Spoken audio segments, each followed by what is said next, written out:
Toledo Bend's kind of a cool lake, and it's really diverse. You can fish a lot of different ways, kind of fish your strengths. There's grass down the lower end. It's cleaner water, you know, not as much timber. And you move up the river, the water gets dirtier. There's a lot of standing timber, it gets flatter. So you end up with it being that diverse. So you can throw different baits, but there's also fish in different stages in different places of the lake.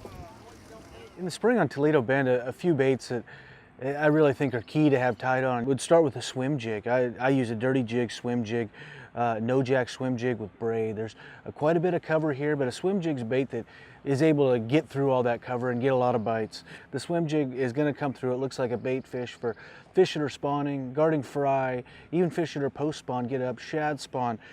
You're really presenting a bait to a lot of fish for a lot of different reasons here. The rod I use for a swim jig is a MEGABASS F6.5 7.0. It's a OROCHI XXX series. It's a jig and worm rod. It's enough to get them out of the cover, but it's not a super long flipping stick, which gives me the ability to cast it a lot more accurately up around timber, the bank grass, the docks, whatever it may be. I can have a lot more accurate presentation with a little bit shorter rod rather than a big flipping stick.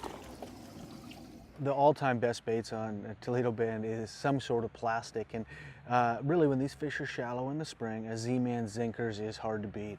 I like this new money color. It's got a little bit more color to it, some copper and green flake, more like a brim. I rig it wacky style, just hook it in the middle. I use a 2/0 straight shake most of the time. Sometimes I'll use a 1/0 if there gets to be a lot of cover, just because it doesn't get hung quite as much. The rod I like to throw that wacky rigged Zinkers on is a MEGABASS OROCHI XXX shaky head rod. So it's a pretty light action spinning rod. You can see it has a lot of bend to it. A softer rod like this allows me to skip this style bait really well. I can get some speed on it, and I like to skip it, have the presentation where that bait's sliding in there. You draw a lot more of it. Tension, 10-pound braid and an 8-pound fluorocarbon leader. Pretty light line, down this clean water. I want the bait to fall really natural. It's something to throw in Toledo Bend, get a lot of bites. It's fun. You might not always catch the biggest ones, but you're going to get a lot of action.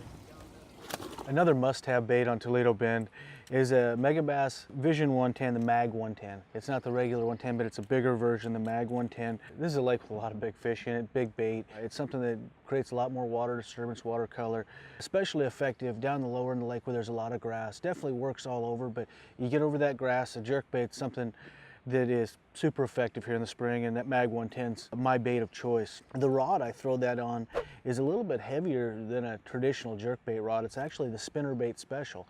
It's a little bit stiffer than you normally use with a jerkbait. You're dealing with a bigger jerkbait, bigger hooks. It's 6'10", so it's a little shorter. Makes it easier to work the bait. You can jerk it with more slack in the line. It's a lot more forgiving to twitch the bait all day. It's not as exhausting as a longer rod, that little bit shorter rod. But MEGABASS OROCHI XXX F5 610 spinnerbait special is my rod of choice for that 110 Magnum. All this stuff's available at tacklewarehouse.com.